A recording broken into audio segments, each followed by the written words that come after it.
हाय मेरे JKT and welcome to Edu Captain channel once again. तो भैया आज का जो हमारा टॉपिक है वो है इन्वायरमेंट एंड सस्टेनेबल डेवलपमेंट। यार ये चीजें ना आपने जो जो इस चैप्टर में आप पढ़ने वाले हो, एक दो चीजों को छोड़कर ना आपने पहले ये सब पढ़ रखा है।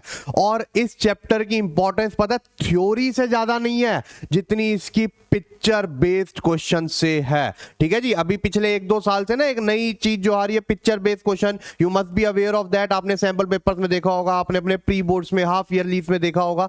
ठीक है, उसमें एक चीज और आपने नोटिस करी होगी, यार ये इतनी बड़ी कोई गेम नहीं है पिक्चर बेस्ड क्वेश्चन, बट फिर भी बच्चों ने पता नहीं इतना प्रेशर ले लिया पिक्चर बेस्ड क्वेश्चंस का। तो एक बात मैं आपको बता दूं, आपके ऑलमोस्ट 90% जितने भी अभी तक पिक्चर बेस्ड क्वेश्चंस आए हैं 90 to 95% इसी चैप्टर से आए हैं। तो भैया इसको अच्छे से पढ़ना, एक ये, उसके बाद ज्यादा से ज्यादा इंप्लॉयमेंट। ठीक है, बहुत अच्छे से पढ़ना इस चीज को। ठीक है, चलो तो स्टार्ट करते हैं जल्दी से। बहुत इजी चैप्टर है, कुछ भी नहीं है, गिने चुने तीन चार ही टॉपिक है उनमें से पूछता है। लेकिन उससे पहले देखो भैया, we are on the verge of completing our syllabus. ठीक है जी, मतलब ऑलमोस्ट खत्म होने वाला है। आज करंट चैलेंजेस जो है खत्म हो जाएगा। फिर एक बहुत इंपॉर्टेंट चैप्टर आपका इंडिया पाकिस्तान चाइना, पूरी इंडियन इकोनॉमिक्स में सबसे ज्यादा वेटेज का चैप्टर है, 8 नंबर का चैप्टर है भैया, और बहुत इंपॉर्टेंट है। इसको भी हम जल्दी से खींच देंगे। उसके बाद भैया बहुत वीडियोस आने वाली हैं। ठीक है जी, कैसे पेपर अटेम्प्ट करें,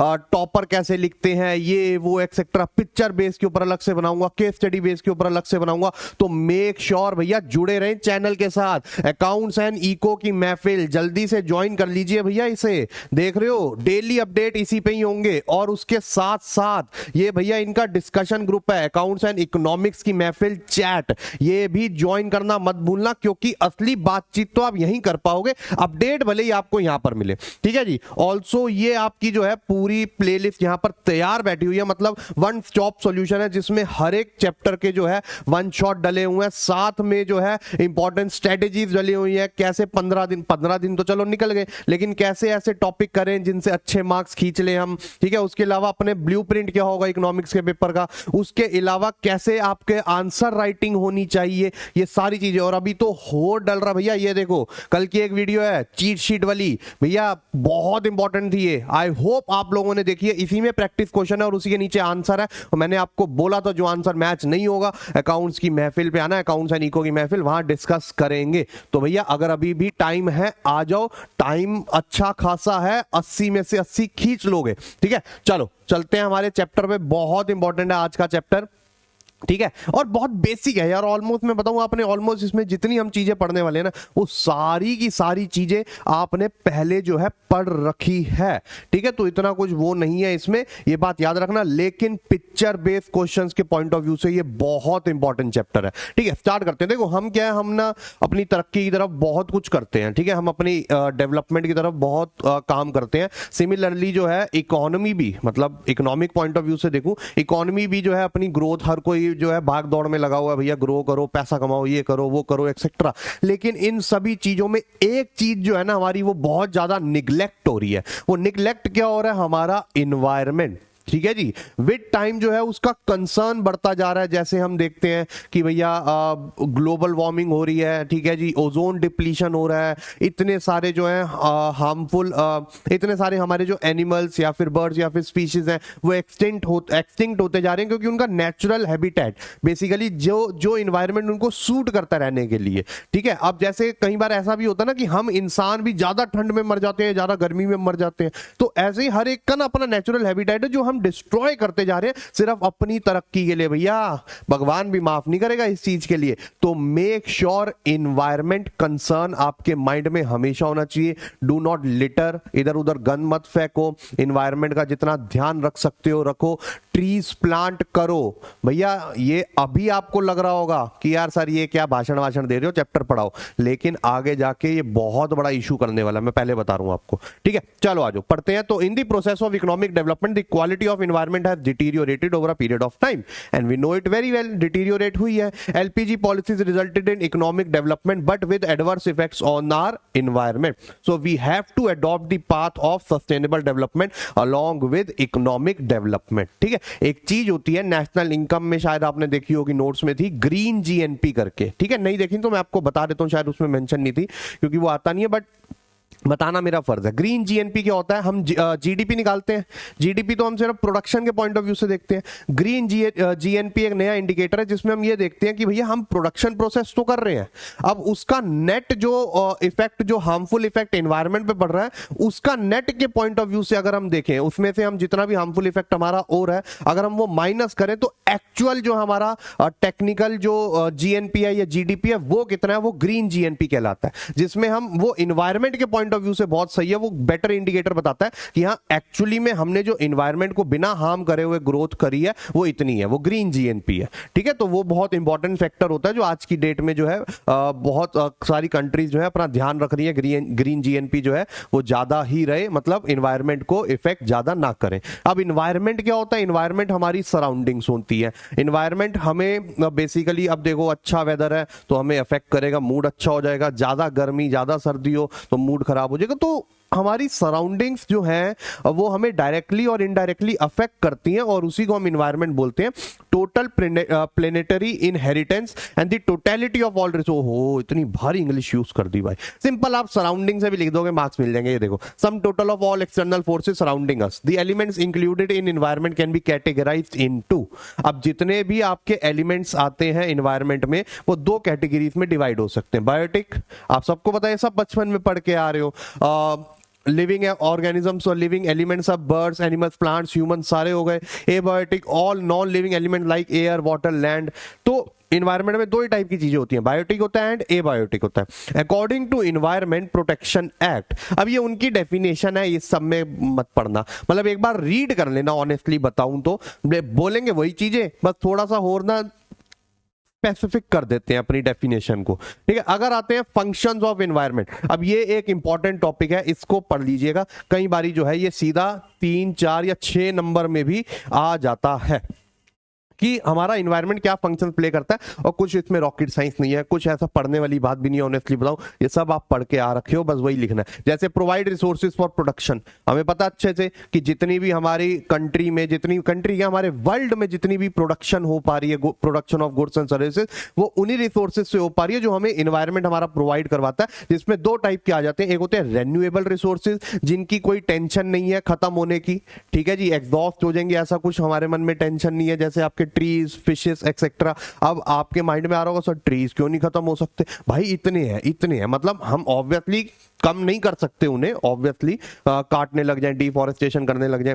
फिशेस भी बहुत हैं। ठीक है जी, उसके अलावा नॉन रिन्यूएबल रिसोर्सेज जिनका डर है खत्म होने का, जैसे कि आपका फॉसिल फ्यूल्स, ये जितने भी आपके पेट्रोलियम और ऑयल्स निकलते हैं उनका खत्म होने का डर होता है। ठीक है, तो वो नॉन रिन्यूएबल में आ जाते हैं। तो इसीलिए जो है आज की डेट पे एम्फेसिस है नॉन रिन्यूएबल पे फोकस कम करो और रेन्यूएबल पे। रेन्यूएबल में ट्रीज को छोड़कर भाई थोड़ा सा ध्यान। ठीक है, उसके बाद आता है इन्वायरमेंट एसिमिलेट्स वेस्ट। अच्छा, जितना भी हम वेस्ट क्रिएट करते हैं इन आवर प्रोडक्शन प्रोसेस, वो भी कौन एसिमिलेट करता है, कौन एब्जॉर्ब करता है? एसिमिलेट मतलब एब्जॉर्ब, इन्वायरमेंट ही करता है। और जो ऐसी चीजें लाइक प्लास्टिक जो इन्वायरमेंट एब्जॉर्ब नहीं करता उसको हम बोलते हैं ना कि यार बैन करो। ठीक है, तो in the production process of goods and services a lot of waste is generated which is absorbed by the environment. Environment उसे एब्जॉर्ब कर लेता है। उसके बाद इन्वायरमेंट सस्टेन्स लाइफ। अच्छा, इन्वायरमेंट लाइफ भी सस्टेन करता है। सस्टेन कैसे करता है लाइफ? भैया इन्वायरमेंट की जो हैबिटेट बनता है उसी से जो है लिविंग ऑर्गेनिज्म जो है रह पाते हैं। कई लोग जो है पेड़ों पे, लोग कह रहा हूं सॉरी, कई जानवर जो है वो पेड़ों पे रहते हैं, तो वो सस्टेन लाइफ करता है। वो वाटर दे रहा है हमें, एयर दे रहा है हमें, essential elements provided by environment like sun, soil. अब जितने भी ट्रीज है उनके लिए सनलाइट जरूरी है, आपने सब में पढ़ा होगा फोटोसिंथेसिस में। ह्यूमंस के लिए भी जरूरी है भाई, बाहर जाके गोलियां खा रहे हैं विटामिन डी की, फ्री में मिलती है धूप से, वो नहीं मिल रही। क्यों नहीं? अब आजकल मिलती क्यों नहीं है? क्योंकि भैया बड़ी बड़ी बिल्डिंगें बना दी है, धूप आती नहीं है। तो हम अपने प्रोडक्शन प्रोसेस में इतने खो गए कि हम अपनी ही हेल्थ को और अपने ही एनवायरनमेंट को खराब कर रहे हैं, जो हमारे लिए ही कल को सूटेबल नहीं होगा रहने के लिए। फिर जाओ देखो मार्स पे और इन सब पे जगह देखो, फिर लो चांद पे जगह, फिर क्या कर सकते हैं? अब provides aesthetic services. Aesthetic, you are looking aesthetic today, ऐसा बोलते हैं ना। एस्थेटिक का मतलब होता है अ ब्यूटी, ब्यूटीफुल थिंग। ठीक है, अगली बार अपनी गर्लफ्रेंड को ये कमेंट करना, तो you are looking aesthetic. Scenic beauties provided by environment are like forest, water bodies, mountains etcetera are improving quality of life of people. जब हम अपने रोजमर्रा की जिंदगी से तंग हो जाते हैं, कहां जाना चाहते हैं? या तो बीचेस पे जाना चाहते हैं, या तो माउंटेन्स पे जाना चाहते हैं, ट्रैकिंग पे जाना चाहते हैं, बस कहीं शांत जगह पे जाना चाहते हैं, एनवायरनमेंट के बीच रहना चाहते हैं। ठीक है। तो एस्थेटिक वो हमारे माइंड को शांत करता है, हमें हमारी लाइफ में थोड़ा सा कुछ जीने का जरिया लेकर आओ। हो क्या लाइन मार दी।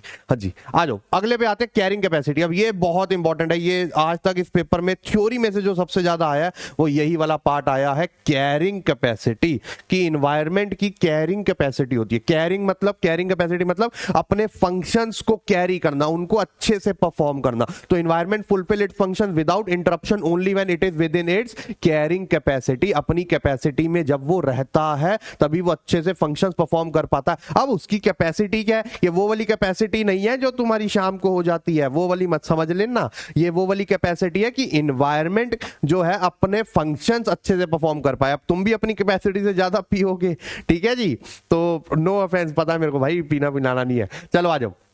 तो carrying capacity can be measured in 2 condition. 2 condition में जो है कैरिंग कैपेसिटी मेजर हो सकती है। ये कंडीशन आपको बाय हार्ट याद होनी चाहिए, मैं आपको बता देता हूं। तो resource extraction should remain below the resource rate of resource generation regeneration. हम जितने लेवल से, जितने डिग्री से हम अपने रिसोर्सेज को एक्सट्रैक्ट कर रहे हैं, हमें पता है इन्वायरमेंट हमें रिसोर्सेज प्रोवाइड करता है, रिन्यूएबल एंड नॉन रिन्यूएबल दोनों। अब रिन्यूएबल तो छोड़ दो, नॉन रिन्यूएबल खासकर जितनी तेजी से, जितने रेट से हम अपने रिसोर्सेज को एक्सट्रैक्ट कर रहे हैं वो कम होना चाहिए एनवायरनमेंट के रेट ऑफ रिसोर्स रीजनरेशन से, जितने रेट से वो रीजनरेट कर रहा है रिसोर्स।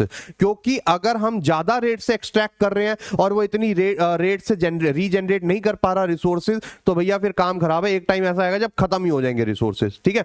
उसके बाद दूसरा, generation of waste should be within its absorptive capacity. एक होती है कैरिंग कैपेसिटी, दूसरी होती है एब्जॉर्प्टिव। दोनों में कंफ्यूज मत हो जाना। अभी हमने ऊपर पढ़ा फंक्शन में एनवायरनमेंट एसिमिलेट्स वेस्ट, तो ये उसकी एब्जॉर्प्टिव कैपेसिटी के अंदर ही वो वेस्ट कर सकता है एब्जॉर्ब, ठीक है, उससे ज्यादा नहीं कर सकता। तो अगर हम उससे ज्यादा वेस्ट निकालते हैं, उस जितना वो एब्जॉर्ब नहीं कर सकता, आप देखो कई जगहों पे ऐसा है कि भैया इतना बड़ा बड़ा बड़ा गंद पड़ा हुआ, गंद का पहाड़ बना हुआ है, ठीक है जी, तो वो बहुत गलत बात है। क्यों? क्योंकि हम इतनी तेजी से अपने वेस्ट को निकाल रहे हैं, इतने ज्यादा हम वेस्ट निकाल रहे हैं कि वो एब्जॉर्ब ही नहीं कर पा रहा, तो ये भी गलत है। जब ये दोनों कंडीशन या दोनों में से कोई एक कंडीशन खराब हो जाती है, वैसे तो अगर आता है तो दोनों ही लिखनी है आपने, तो वो अपने फंक्शन ढंग से परफॉर्म नहीं कर पाएगा, विच मींस वो अपनी कैरिंग कैपेसिटी में नहीं है, ठीक है।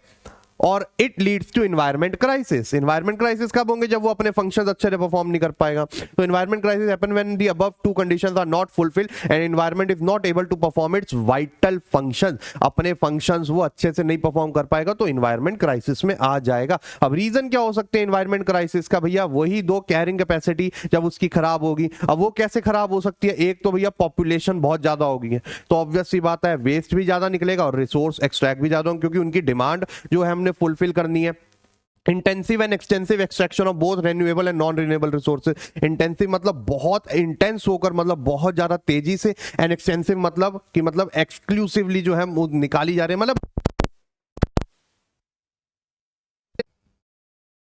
सॉरी गाइस, बीच में ऐसे एब्रप्टली जो है बंद हो गया था क्योंकि वो लाइट चली गई थी, बट कोई नहीं, we are back on track. तो हम बात कर रहे थे कि भैया जितने ज्यादा हम अपना रिसोर्सेज को इंटेंसिवली मतलब बहुत हाई डिग्री पे, एंड एक्सटेंसिवली मतलब बहुत ज्यादा मात्रा में, बहुत ज्यादा अमाउंट में हम जितना एक्सट्रैक्ट करेंगे उतना ही ज्यादा उसकी कैरिंग कैपेसिटी एक्सीड करते जाएंगे, और फिर क्या आएगा? Environment crisis. We are aware of that. उसके बाद एडवेंट ऑफ इंडस्ट्रियल रेवोल्यूशन। देखो इंडस्ट्रियल रेवोल्यूशन में क्या हुआ था? इंडस्ट्रीज की ग्रोथ करने के लिए स्टेप्स लिए गए थे, ठीक है। अब इंडस्ट्रीज ग्रो होंगी तो इंडस्ट्रीज ग्रो करने के लिए उनको क्या चाहिए? रिसोर्सेज चाहिए। रिसोर्सेज एक्सट्रैक्ट होंगे तो वो ज्यादा रेट पे एक्सट्रैक्ट होंगे। दूसरा, फिर वो वेस्ट भी उसी हिसाब से निकालेंगे तो वो उसकी एब्जॉर्प्टिव कैपेसिटी के बाहर जाएगा। तो अगेन बात घूम फिर के ना उन दोनों पे ही आ रही है। तो आपने ये देखना कौन से ऐसे फैक्टर्स जो उसके दोनों वो जो फैक्टर्स है कैरिंग कैपेसिटी वाले, उनको जो है डिस्टर्ब कर रहा है। उसके अलावा अगर हम चलते हैं, the waste generated is beyond absorptive capacity, same ही बोल दी उसने बात। The development process has diluted the atmosphere and waters। जितने भी डेवलपमेंट प्रोसेसेस हम कर रहे हैं, ठीक है जी, वो हमारे एटमॉस्फेयर को, देखो एयर पोल्यूशन कितना हो रहा है। देखो कभी भी याद होना, अब मैं दिल्ली से बिलोंग करता हूं तो एक टाइम बीच में ऐसा आता है अक्टूबर नवंबर के अराउंड, जहां पर कंस्ट्रक्शंस बंद करवा देते हैं, जहां पर वो ऑड इवन वाली स्कीम चला देते हैं। क्यों? क्योंकि कंस्ट्रक्शन करेंगे भैया, कंस्ट्रक्शन तोड़ फोड़ होती है, ये होता है, इतना सारा धुआं उठता है, वो एयर पॉल्यूशन को गंदा कर देता है, और सॉरी एयर पॉल्यूट कर देता है, हमारी एयर को गंदा कर देता है, और मतलब ब्रीद ब्रीदेबल एयर भी नहीं होती है, समझ रहे हो। उसके बाद और वाटर्स में जो जितना भी हम आज की डेट में देख लो भाई, यमुना हो गई या जितने भी आपके डिफरेंट डिफरेंट रिवर्स हो गई हैं, वाटर बॉडीज हो गई हैं, उनमें इतना ज्यादा हम जाकर वेस्ट जो है छोड़ देते हैं कि भैया मतलब वो मतलब क्या बोलूं, कई लोगों के लिए वो ड्रिंकिंग वाटर का सोर्स है, कई लोगों के लिए दूसरा किसी चीज का सोर्स है, बट वो खराब होता जा रहा है, जिस वजह से भैया काम खराब होता जा रहा है। ठीक है, तो ये बहुत बड़ा इशू है। उसके अलावा global issues like global warming and ozone depletion have increased financial expenditure of for the government. ठीक है, तो ये इश्यूज की वजह से अब एक और फैक्टर आ जाता है कि भैया पैसा भी इतना लग रहा है। एक तो पहले पैसा लग रहा है इंडस्ट्रियल रेवोल्यूशन में, इंडस्ट्रीज को ग्रो करने में, और उसके बाद वो जो इन्वायरमेंट खराब कर रहे हैं उसको प्रोटेक्ट करने के लिए अलग पैसा लग रहा है। तो यहां पर डबल कॉस्ट लग रही है, जो कि बहुत गलत बात है। तो it is clear that opportunity cost क्या होती है कि भैया हमको एक इनहेरिट कॉस्ट बियर करनी पड़ती है जब हम कोई एक्टिविटी करते हैं। मतलब cost of next best alternative, कि मतलब अगर हमने ये चूज करा, अगर मैंने पिज्जा खाना चूज करा तो मैं नूडल्स खाना छोड़ रहा हूं, तो वो उसकी कॉस्ट हो जाता है। ठीक है जी, तो it is clear that opportunity cost of negative environment impact is high. तो जो भी अपॉर्चुनिटी कॉस्ट है जब हम इंडस्ट्रियल डेवलपमेंट कर रहे हैं, जब हम इकोनॉमिक ग्रोथ की तरफ भाग रहे हैं, तो उसकी जो अपॉर्चुनिटी कॉस्ट है वो एनवायरमेंट पे इंपैक्ट कर रही है, और वो बहुत ज्यादा हाई है। क्योंकि अल्टीमेटली हम जितनी मर्जी ग्रोथ कर लें, जब हम हमारे पास सही हेल्थ ही नहीं रहेगी, हमारा एनवायरमेंट ही सही नहीं रहेगा, तो हम उसको कैसे एंजॉय कर पाएंगे हेल्थ को। ठीक है, और इसी को चीज को बोलते हैं reversal of supply demand relationship. देखो पहले के टाइम पे क्या कभी इतने इशू आए थे? ठीक है, कभी आपके दादाजी के टाइम पे या परदादाजी के टाइम पे कभी पूछना अपने फादर से या ग्रैंडफादर से, या जो बंदे अभी भी लकी हैं ग्रेट ग्रैंडफादर्स हैं उनके, तो उनसे पूछना क्या उनके टाइम पे कभी इन्वायरमेंट इश्यूज आए थे? नहीं आए थे। ठीक है जी, इसका रीजन क्या है? क्योंकि उनकी जो डिमांड सप्लाई की वो जो चेन थी ना, वो थी विद इन कैरिंग कैपेसिटी। मतलब जितने सप्लाई हो रहे थे रिसोर्सेस एनवायरनमेंट के द्वारा, उनकी डिमांड उससे कम थी। ठीक है, आज की डेट में यही रिलेशनशिप जो है वो रिवर्स हो चुकी है, जिसमें सप्लाई जो है वो कम हो गई है, हमारी डिमांड जो है वो कम होने का नाम नहीं ले रही है, जिससे एनवायरमेंट क्राइसिस आ रहे हैं। तो इसमें यही लिखा हुआ, in the past demand for environment resources was much less than supply, so the extraction was below regeneration and waste was within absorptive capacity. अब ये सिचुएशन चेंज हो गई है, जिस वजह से एनवायरमेंट क्राइसिस, ग्लोबल वार्मिंग और ये सब हो रहे हैं। अब ग्लोबल वार्मिंग, इस पे पिक्चर बेस जरूर आता है। ठीक है जी, तो ये ध्यान से पढ़ना, लास्ट ईयर आया था ग्लोबल वार्मिंग, वो अर्थ के मुंह में थर्मामीटर दिया हो रहा है, ऐसा लग रहा था बुखार था। तो ये ग्लोबल वार्मिंग होता है कि हमारा ग्लोब जो है वो पूरा वार्म हो रहा है, मतलब राइज इन टेम्परेचर हो रहा है। ठीक है, ग्लोबल वार्मिंग का मतलब होता है राइज इन टेम्परेचर। आपने पहले भी कई बार इतना पढ़ा होगा, the projected increase in average temperature of earth atmosphere and oceans is called global warming. And major causes क्या ग्लोबल वार्मिंग के? सबसे पहले तो बर्निंग ऑफ कोल, जो है हम कोल जो इतना जलाते हैं। ठीक है जी, कई ऐसी ट्रीटी साइन हुई है जिसमें कोल का जो यूसेज है वो बैन कर रहे हैं। ठीक है जी, आई गेस लंदन में जो ऐसा हुआ था कि उन्होंने, यूके ने सोचा हुआ है कि हम 2030 तक आई गेस जो है कोल को पूरा ही जीरो कर देंगे अपना यूसेज। एंड पेट्रोलियम प्रोडक्ट जितने भी जल रहे हैं, क्योंकि इनसे जितना भी जो धुआं निकलता है ना वो बहुत गलत होता है, जो स्मोक निकलती है वो बहुत गलत होती है हमारे एटमॉस्फेयर के लिए, जो अल्टीमेटली हमारे टेम्परेचर, हमारे अर्थ के टेम्परेचर को बढ़ा रही है। ठीक है, उसके बाद आता है डिफॉरेस्टेशन। अब जो ट्रीज हैं उनमें बहुत सारी क्वालिटीज होती हैं, वो रेनफॉल करवाती हैं। ठीक है जी, उसके अलावा वो अर्थ के टेम्परेचर को भी मेंटेन करती है, बट वो डिफॉरेस्टेशन की वजह से इतने ज्यादा जो है बैकड्रॉप्स हो रहे हैं। इसके ऊपर भी एक पिक्चर बेस्ड क्वेश्चन आया था, अभी सारे मिलेंगे आपको प्रैक्टिस क्वेश्चंस में। ठीक है, तो डिफॉरेस्टेशन करना भी हमारे लिए गलत है। उसके अलावा methane gas release in animal waste, animals का जो वेस्ट होता है उसमें भी ना मीथेन गैस रिलीज होती है, जो अगेन हमारे ही एनवायरमेंट के लिए हार्मफुल होती है। इंक्रीज कैटल प्रोडक्शन, अब जितनी भी हम कैटल प्रोडक्शन कर रहे हैं, गाय बकरी भैंस ये वो, विच कॉन्ट्रीब्यूट्स टू डिफॉरेस्टेशन। डिफॉरेस्टेशन वो क्या खाते हैं? पत्ते वत्ते और ये सभी तो खाते हैं। ठीक है जी, मीथेन प्रोडक्शन हो रही है क्योंकि उनके उससे एनिमल वेस्ट से मीथेन निकलता है। And use of fossil fuels, और फॉसिल फ्यूल्स उसकी वजह से नहीं, बट ओवरऑल फॉसिल फ्यूल्स जो है यूज ज्यादा होते जा रहे हैं, जिससे एक्सट्रैक्शन हमारी बढ़ती जा रही है और रीजनरेशन रेट उतना है नहीं, जो अगेन कॉजेस, ये सारा ग्लोबल वार्मिंग के कॉजेस हैं। ये आ सकते हैं पेपर में, याद रखना, क्योंकि क्योंकि जो पिक्चर बेस्ड क्वेश्चन था उसमें आपको यही सब लिखना था ग्लोबल वार्मिंग क्या होता है और उसके कॉजेस क्या है, बस। ठीक है, उसके बाद the atmospheric concentrations of carbon dioxide and methane have increase by 40। अब ये डेटा आपको याद रखने की जरूरत नहीं है, बस उसने बताया कि ओवरऑल जो है 41% से कार्बन डाइऑक्साइड हमारी एटमॉस्फेयर में बढ़ गई है और मीथेन तो 160% से बढ़ गई है भाई, डबल से भी ज्यादा, विच इज वेरी बैड। अब इफेक्ट्स ऑफ ग्लोबल वार्मिंग क्या है? Ice is melting, ice melt हो रही है, ठीक है जी, और उस वजह से क्या होता है? फ्लड्स आते हैं। आइस मेल्ट होगी, पानी में ही तो बनेगी, फ्लड्स, सुनामीज, ये सब बहुत आने लग गए हैं। Hurricanes and other storms will become stronger. अब वो जो पहाड़ होते हैं वो खराब होते जा रहे हैं, जिस वजह से जो है हरिकेन्स जो है बहुत आ रहे हैं, वो टॉर्नेडोज, हरिकेन्स एक्सेट्रा। उसके बाद increase in tropical diseases like malaria, cholera, dengue, chikungunya etcetera, ये बहुत बढ़ते जा रहे हैं। Species like polar bear are becoming endangered. आपने कई बार इंस्टाग्राम और इन सब जगहों पे फोटो भी देखी होगी, मतलब इतना सुकड़ा सा हो गया था पोलर बियर। तो भैया वो हमारी वजह से हो रहा है, वो उसकी वजह से नहीं हो रहा, वो हमारी वजह से हो रहा है। यार बहुत परेशान है भाई, ध्यान रखो थोड़ा उसका। इतना प्यारा सा जानवर है, व्हाइट कलर का, इतना क्यूट सा लगता है। चलो आ जाओ, ओजोन डिप्लीशन पे चलते हैं। अब ओजोन डिप्लीशन क्या है? ये दूसरा मेजर कंसर्न है हमारे एनवायरनमेंट का, जिसमें क्या है, एक ओजोन एक लेयर होती है, ठीक है जी, जो सन की डायरेक्ट रेज हम पे नहीं पड़ने देती है, जो हमारे लिए हार्मफुल हो सकती है, यूवी रेज जिसे हम बोलते हैं। तो इसीलिए अब वो क्या है, वो लेयर ना धीरे धीरे धीरे धीरे टूटती जा रही है, उसमें होल्स होते जा रहे हैं, जिस वजह से डायरेक्ट जो सन की रेज है, यूवी रेज, वो हमारे ऊपर पड़ रही है and it causes skin cancer. वो और हमारे एक्वेटिक जो लाइफस्टाइल है, एक्वेटिक जो जानवर या फिर प्लांट्स हैं, उनके लिए भी बहुत ज्यादा हार्मफुल है। तो destruction of ozone in ozone layer due to presence of chlorine from the man made chlorofluorocarbons, ये CFC कहां मिलते हैं हमें? जितने भी कूलिंग एलिमेंट्स होते हैं, एसी हो गए, फ्रिज हो गए, कार्स में हो गया, ठीक है जी, वो सब की वजह से जो वो क्लोरीन निकलता है ना, वो जाकर हमारी ओजोन को जो है तोड़ रहा है और वो फिर हमारे लिए हार्मफुल है। ठीक है, कौन कौन से मिलते हैं इतने तो आपको याद रखने की जरूरत नहीं है। प्रोपोलेंट्स एंड ब्रोमाइन कंपाउंड्स, ये भाई साइंटिफिक टर्म्स है, मेरे को तो ये पढ़ते हुए बड़ा वो होता है। Effects of ozone depletion. अब इफेक्ट्स क्या ओजोन डिप्लीशन के? ये आ सकता है, मेरे को लग रहा है इस बारी जो है एक पिक्चर बेस इस पे आ जाएगा, वो कुछ ऐसा एटमॉस्फेयर ऐसा करके वो बना देगा, यहाँ चांद सितारे बना देगा, यहाँ इसको लिख देगा ओजोन, और यहाँ पर ऐसे टूटता हुआ दिखा देगा, कुछ ऐसा कर देगा, मुझे लग रहा है कुछ इस बारी करेगा खुराफाती। ठीक है, कोई दिक्कत नहीं, पिक्चर बेस में उसका भी हम कवर करेंगे। चलो, तो more of UV rays from sun comes to earth. UV radiation causes skin cancer. It lowers production of phytoplankton which affects other aquatic organism. Phytoplankton की प्रोडक्शन, ये जो हमारे वाटर बॉडीज में ये बहुत जरूरी ऑर्गेनिज्म है, ठीक है, माइक्रो ऑर्गेनिज्म, जो उनकी सर्वाइवल के लिए बहुत जरूरी है, जितनी भी एक्वेटिक लाइफ है हमारे यहाँ पर। It also influences the growth of terrestrial plants. Plants की ग्रोथ को जो है खराब कर रहा है, रोक रहा है। And this has led to adoption of, ये भी बहुत इंपॉर्टेंट है, this has led to adoption of Montreal protocol banning the use of chlorofluorocarbon and other ozone depleting chemicals. This protocol was designed by United Nations and all signing members agreed to freeze the consumption and production of CFC. India इसका बन गया था 1992 में, ये I guess I थी 1975 में, मैं आपको पूरा देख के बता दूंगा, बट मेक श्योर ये पता होना चाहिए मॉन्ट्रियल प्रोटोकॉल किस बारे में है।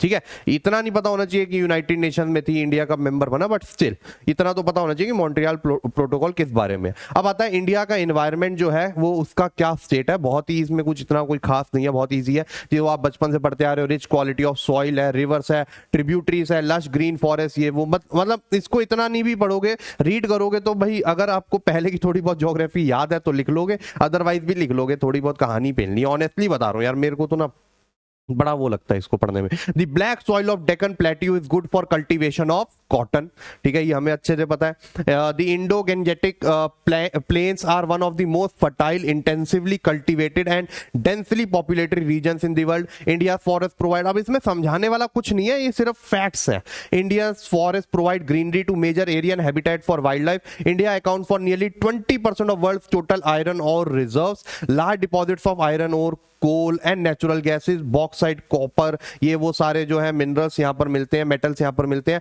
India is facing dichotomy. Dichotomy का मतलब होता है दो ऐसी चीजें जो आपस में कॉन्ट्रास्टिंग होती हैं, और ऐसा नहीं है, हमें दोनों पे ही ध्यान देना है। तो एक तो सबसे पहली बात poverty is causing environment degradation. How is poverty causing environment degradation? क्योंकि पॉपुलेशन बढ़ती जा रही है, ज्यादा पॉपुलेशन, एम्प्लॉयमेंट इतनी होगी नहीं, पॉवर्टी होगी, उनकी अब नीड्स तो फुलफिल करनी है, बेसिक नीड्स तो उन्हें देनी है, जिसके लिए जो है हम रिसोर्सेज एक्सट्रैक्ट करेंगे और जिसकी वजह से एनवायरमेंट डिग्रेडेशन होगा। अब उसी प्रोसेस में, उसी इन्वायरमेंटल प्रोसेस में वो बनाने में पॉल्यूशन आ रहा है इतना सारा, ठीक है जी।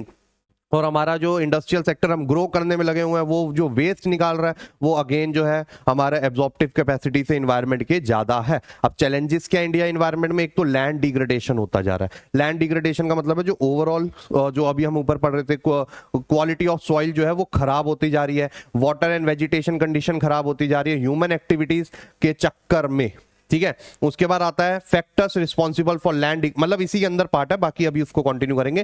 Factors responsible for land degradation can be over grazing, जब हम ज्यादा ग्रेजिंग मतलब जब हम अपने गाय बकरी भैंस इन सबको ले जाते हैं ना, वो ग्रेजिंग करवाने के लिए, खाने के लिए वो पौधे वौधे खाते हैं, तो वो भी गलत है। डिफॉरेस्टेशन जो हो रहा है, ठीक है। उसके अलावा एनक्रोचमेंट ऑन फॉरेस्ट लैंड, कई बारी गवर्नमेंट जो है अपने बड़ी बड़ी कंपनीज को फॉरेस्ट लैंड दे देती है कि हाँ भाई जाके इधर फैक्ट्रीज बनाओ, बड़े बड़े प्लांट बनाओ, ठीक है जी। जो इकोनॉमिक डेवलपमेंट के लिए तो अच्छा है, लेकिन हमारे एनवायरमेंट डेवलपमेंट के बहुत ज्यादा खराब है। इसी की वजह से आपका एक चिपको मूवमेंट हुआ था हिमालयास में, इफ यू रिमेंबर, पेड़ से चिपक गए थे। ऐसे ही सेम एक हुआ था कर्नाटका में, उसके ऊपर मुझे लगता है एक पिक्चर, देखो मैं अपनी तरफ से जो है सोचता हूं तो उसके लगता है मेरे को एक पिक्चर बेस आ सकता है, वो पेड़ों से लोग चिपके हुए थे कर्नाटका में, वही जो आए गवर्नमेंट के लोग आए थे, ठीक है जी, पेड़ काटने के लिए। तो अपीको मूवमेंट बोलते हैं उसको। अपीको का मतलब कर्नाटक लैंग्वेज में होता है हग करना, ठीक है। तो वो भी एक मूवमेंट हुआ था। उसके अलावा improper crop rotation, in proper crop rotation मतलब जब हम एक क्रॉप से दूसरे क्रॉप पे सेम ही लैंड पे ग्रो करते हैं तो वो उसमें कोई प्लानिंग नहीं कर रहे हैं, ये वो, जिससे फर्टिलिटी उसकी खराब हो रही है। Shifting cultivation and excess extraction of water, ये सारा हमारे लैंड को, हमारे यहाँ का जो इतना फर्टाइल लैंड है वो खराब करते जा रहे हैं। उसके बाद आते हैं डिफॉरेस्टेशन एंड डिग्रेडेशन, ये ऊपर वाले टॉपिक को ही कंटिन्यू करते हुए कि इंडिया के जो इन्वायरमेंट के क्या कंसर्न है अभी, तो deforestation degradation of forest land ये बहुत ज्यादा खराब होता जा रहा है, ठीक है। ये रीड कर लेना, इसमें कुछ भी नहीं है, सब आपने पढ़ा हुआ है। सॉइल इरोजन ये भी आपने पढ़ा हुआ है। अब एक होता है बायोडाइवर्सिटी लॉस, जो हमारे यहाँ पर जितने भी बायोडाइवर्सिटी बायोटिक ऑर्गेनिजम्स हैं अभी हमने पढ़े थे, तो उनका हैबिटेट खराब होता जा रहा है, भले ही वो लैंड पे रहने वाले हो, भले ही वो वाटर में रहने वाले हो, भले ही वो एयर में रहने वाले हो। अब ये भी आपने देखा, एक मूवी देखी होगी रोबोट 2.0, तो उसमें देखा था ना ये जो 5G और इन सबसे जो सिग्नल्स निकलते हैं, ठीक है जी, तो वो उससे क्या है, वो बर्ड्स और उन सब के लिए बहुत ही डेंजरस होता है, तो वो सब इसमें आ जाता है। उसके अलावा एयर पॉल्यूशन कितना होता जा रहा है। अब एयर पॉल्यूशन को कंट्रोल कैसे कर सकते हैं, ये भी कई बार आ जाता है,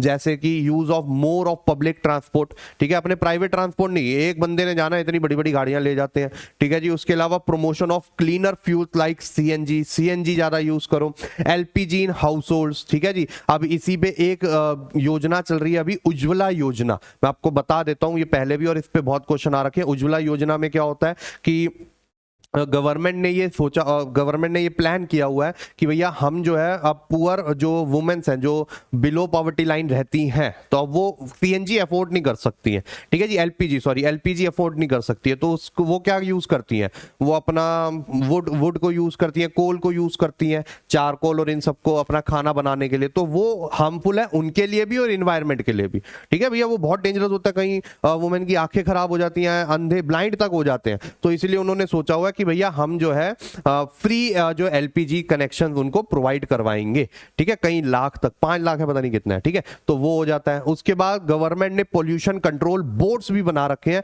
सो दैट वो प्रॉपर जो है इन्वेस्टिगेट करें, कलेक्ट करें और इंफॉर्मेशन, और कौन कितना कर रहा है फाइन लगाएं अकॉर्डिंगली, टेक्निकल असिस्टेंस दे गवर्नमेंट को, ऑर्गेनाइज मास अवेयरनेस प्रोग्राम्स, ऐसे एड्स निकालें, डिफरेंट प्रोजेक्ट्स बनाएं, सो दैट लोग और अवेयर हो, air quality time to time check करते रहें जो इंडस्ट्रीज के आसपास के एरिया खासकर उनमें, ठीक है। तो ये पॉल्यूशन कंट्रोल बोर्ड के ये फंक्शंस होते हैं। उसके बाद आता है सस्टेनेबल डेवलपमेंट, जो second half of this chapter है। अब सस्टेनेबल डेवलपमेंट में क्या होता है, देखो हमें अच्छे से पता है कि हम अभी तो अपने, अब देखो एक इंसान की एक ना फितरत होती है कि अभी प्रेजेंट में जी कर वो फ्यूचर का भी सोचेगा, प्रेजेंट की टेंशन लेता रहेगा फ्यूचर में, ठीक है, लेकिन जो एक्चुअली में हमें टेंशन लेनी चाहिए वो नहीं ले रहे हम, जो भैया हम अपने कमा रहे हैं, ठीक है जी, आप लोगों के पेरेंट्स आप लोगों के लिए कमा रहे हैं, आप आगे जाके कमाओगे, मेहनत करोगे अपने बच्चों के लिए, लेकिन वो मेहनत वो कमाने के चक्कर में आप ये देख रहे हो कि भैया कल को इन्वायरमेंट ही ऐसा नहीं रहा, जहां पर बच्चे जो है खुल के चैन की सांस भी ले पाए, तो फिर वो कमाई आपकी कहां गई? जितने करोड़ों रुपए आप उनके लिए बचा के रखोगे वो कहां गए? तो यही सस्टेनेबल डेवलपमेंट बताता है कि ये हमारी रिस्पॉन्सिबिलिटी है कि हम जो है अपने फ्यूचर जनरेशन के लिए एटलीस्ट उतना तो इन्वायरमेंट छोड़ के जाए, उस कंडीशन में तो छोड़ के जाए जिस कंडीशन में हमें मिला था, हम और खराब ना करें। तो ये होता है सस्टेनेबल डेवलपमेंट। ठीक है, डेवलपमेंट करो लेकिन सस्टेनेबली करो, फ्यूचर की डेवलपमेंट पे हैम्परिंग नहीं होनी चाहिए। ठीक है, और ये जो सस्टेनेबल डेवलपमेंट की डेफिनेशन है ये पहले आई थी आपकी United Nation conference on environment and development, UNCED में। ठीक है, सस्टेनेबल डेवलपमेंट अचीव कैसे कर सकते हैं? सस्टेनेबल डेवलपमेंट आप अचीव कर सकते हो, renewable resource should be extracted on a sustainable basis.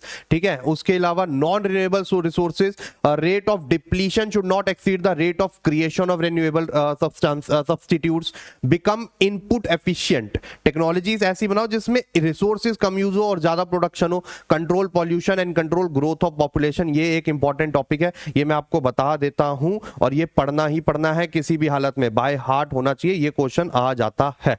ठीक है जी, उसके बाद अगर हम आगे चलें, strategies for sustainable development, use of non conventional sources of energy. अब आज की डेट में कन्वेंशनल और नॉन कन्वेंशनल, अब कन्वेंशनल कौन से होते हैं ध्यान से समझिएगा। देखो, जितने भी आपके कन्वेंशनल मतलब पुराने टाइप से जो यूज होते आ रहे हैं, जैसे थर्मल, जैसे हाइड्रो, अब ये खराब है। थर्मल क्यों खराब है भैया? थर्मल में क्या होता है, कोल को जलाकर उसके धुएं से जो है अपना वो घुमाते हैं सो दैट इलेक्ट्रिसिटी बनती है। पूरा प्रोसेस तो मुझे नहीं पता, एक रफ आइडिया है।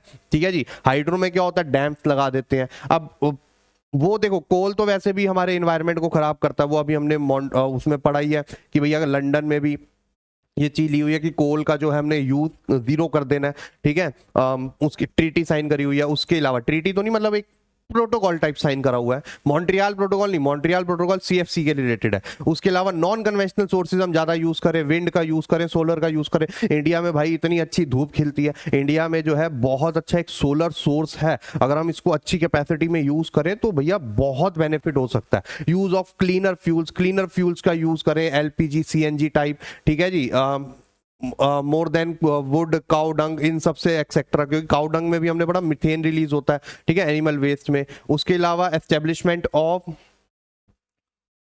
हाँ establishment of mini hydel plants, मतलब जो छोटी छोटी रिवर्स निकल रही जिनके फ्लो तेज है, उनमें छोटा छोटा जो है मिनी हाइडल प्लांट्स बना दें, जो कि बहुत जरूरी है, मतलब बहुत इफेक्टिव होंगे, इको फ्रेंडली होंगे, क्योंकि एक तो भैया वो लैंड पैटर्न को जो है खराब नहीं करते हैं। ठीक है, ये बहुत इंपॉर्टेंट है, लैंड पैटर्न को खराब नहीं करते हैं। दूसरा जो है कि वो इतनी इलेक्ट्रिसिटी तो बना देते हैं कि उस लोकल एरिया की सप्लाई अच्छे से हो जाती है, तो ये बहुत इंपॉर्टेंट है। और वो जो है स्टीम के नेचुरल फ्लो को यूज करते हैं, वो फ्लो को बढ़ाने का नहीं सोचते। उसके बाद आता है ट्रेडिशनल नॉलेज एंड प्रैक्टिसेस, जितनी भी आपकी ट्रेडिशनल नॉलेज या प्रैक्टिसेस हैं वो जो है काफी इंपॉर्टेंट जो है, shifting from traditional ways to modern और western ways are seriously affected. अब पहले के टाइम पे मैंने क्या बोला, वो जो सप्लाई डिमांड रिलेशनशिप थी वो इतनी थी कि हमारा एनवायरमेंट सही रहता था, खुश रहता था उससे, तो सारे लोग वहां पर सीखते एनवायरमेंट के पॉइंट ऑफ व्यू से। लेकिन आज की डेट में ये चेंज हो गया, तो हम जितना वेस्टर्न होते जा रहे हैं, जितनी मॉडर्न टेक्निक्स अडॉप्ट कर रहे हैं, हमारे एनवायरमेंट को उतना ही ज्यादा वो अफेक्ट कर रहा है। यूज ऑफ बायो कंपोस्ट, अब यूज ऑफ बायो कंपोस्ट में क्या होता है कि हम जो अपने एग्रीकल्चर में केमिकल्स और इन सब का यूज करते हैं, खासकर ये जो ग्रीन रेवोल्यूशन के बाद केमिकल फर्टिलाइजर्स का यूज बहुत ज्यादा हो गया, अभी हमारी वाटर बॉडीज को कंटेमिनेट कर रहा है। ये हमारे, ठीक है, हमारे जो जितने भी क्रॉप्स ग्रो कर रहे हैं वो भी खराब ही होते हैं, सॉइल की क्वालिटी को खराब करता है। तो रेदर देन हम जो है ऑर्गेनिक चीजों का यूज करें, जो हमने ऑर्गेनिक फार्मिंग में ही पढ़ा था, and you control of biopest. Biopest आपको पता होगा कि जहां पर एक जगह फ्रूट, प्लांट्स, एनिमल वेस्ट ये सब इकट्ठा करके रख लेते हैं, अब उसमें से जो गैसेस रिलीज होती है उसको हम यूज करते हैं। अब इवन दो वो हार्मफुल होती है लेकिन वो बेनिफिशियल भी होती है, और उसको अच्छे वे में यूज करें ना तो वो हार्म भी उसका कम हो जाता है। ठीक है, लिजर्ड, ऑयल्स, ये पीकॉक्स, जितने भी हमारे सॉइल में ये ऑर्गेनिज्म प्रेजेंट्स हैं, ठीक है जी, ये उस वेस्ट को यूज करते हैं और उसमें से जो है हमारे लिए वो इलेक्ट्रिसिटी भी हम प्रोड्यूस कर सकते हैं, उससे जो स्टीम निकलती है। ठीक है जी, उसके अलावा ये सॉइल की फर्टिलिटी को मेंटेन करते हैं, तो सॉइल की कंडीशन को और अच्छा कर देते हैं। तो ये था आपका एनवायरमेंट एंड सस्टेनेबल डेवलपमेंट। अब भैया इसमें जो है प्रैक्टिस क्वेश्चन जो है अच्छे से कर लेना, इसमें आपको वो भी मिलेंगे, एमसीक्यूज भी मिलेंगे, थ्योरी क्वेश्चन भी मिलेंगे, डेफिनेशन भी मिलेंगी, उज्ज्वला योजना, और सबसे बड़ी बात आपके ये भी मिलेंगे पिक्चर बेस्ड क्वेश्चन। ठीक है, तो इनको अच्छे से पढ़ना भैया, बहुत इंपॉर्टेंट है ये। देखो मैंने बताया था ना आपको, लास्ट ईयर आया था ये और ये अर्थ वाला कहां चला गया, हाँ तो ये बहुत अच्छे थे, ग्लोबल वार्मिंग है उसके बारे में लिखना है, ठीक है। तो हम आपको मिलते हैं नेक्स्ट वीडियो में, तब तक के लिए bye bye, take care and have fun.